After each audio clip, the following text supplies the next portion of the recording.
Coming from this place of hurt and devastation, and you manage to turn it into something that you're proud of, there's nothing better than that. What was it like kind of watching the old footage back of you and Dan writing the album, having the perspective that you now have?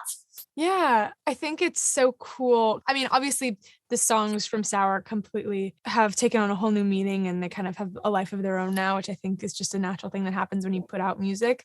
But it was really cool to go back and revisit the songs when they were just like kind of seeds of an idea, when they hadn't become what they are today. So that was really cool and just kind of reminded me a lot about like the magic that songwriting is. Totally. And obviously you have some amazing live performances in this film as well. What kind of inspired those rearrangements for you and how did you go about creating those performances? Yeah, I really wanted to make this film for my fans and especially my fans who maybe couldn't come to my tour this go around. And so I thought it would be really cool to kind of rearrange the songs. So it's almost like a brand new concert for them. And I love also how intimate this film is. We see you in a couple of moments of vulnerability. The one that really struck me was kind of during the recording of Enough for You. What's wrong? I'm so sad about it. I don't know. I think you're overthinking that. What made you want to include moments like that in this film? Yeah, I just think they're an important part of the process of making an album. I think I had so many like doubts and insecurities, and I think it would be doing the process a disservice if I didn't kind of showcase that, because that was definitely a big part of my mindset at the time. And you have some special guests throughout the film. I particularly loved the high voltage performance of Brutal that has Blue the Tiger and Kawa Bird. You're listening to the most popular song on the planet. What made you want to include them in that version and how did that collaboration kind of come together? Yeah, I like found them both on TikTok and I think they're the coolest and I've known of them for a while.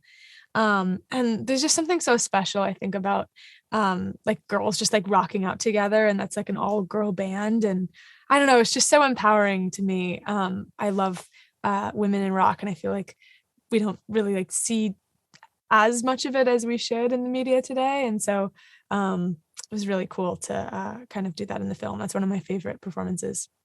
Yeah, and I really love how much your band is spotlighted throughout the film as well. And obviously they're an all-female band. What's the importance kind of that? Yeah, I mean, they're all just like so amazing. They're all such fantastic musicians, and we get along really well. And it's nice to have that camaraderie with people, especially when you're on the road for so many days.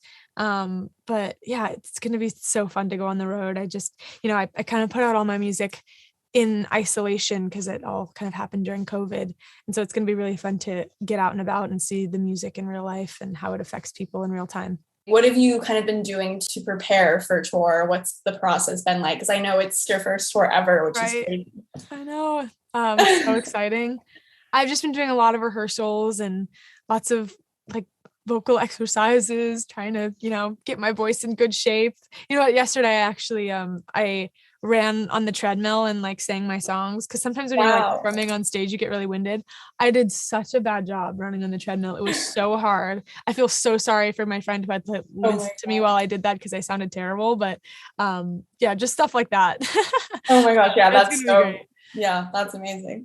My last question, we hear this song during the end credits that I believe is an unreleased song. Is that correct? Yeah. Okay. Is that from your Sour sessions or earlier? And will we get to have a release of that song? Yeah, I wrote that kind of when I was writing all of the Sour songs, and I was just kind of like looking at a bunch of my old voice memos when we were making the film. And I found that one. I was like, oh, that's really good. And it like never came out. So I thought, oh, let's just like put it as a voice memo in the film and maybe something that people will like. But I don't actually think it'll ever come out, which I think is kind of cool. It's like just a little treat. There's nothing that connects people and nothing that is a truer window into the human emotion than music.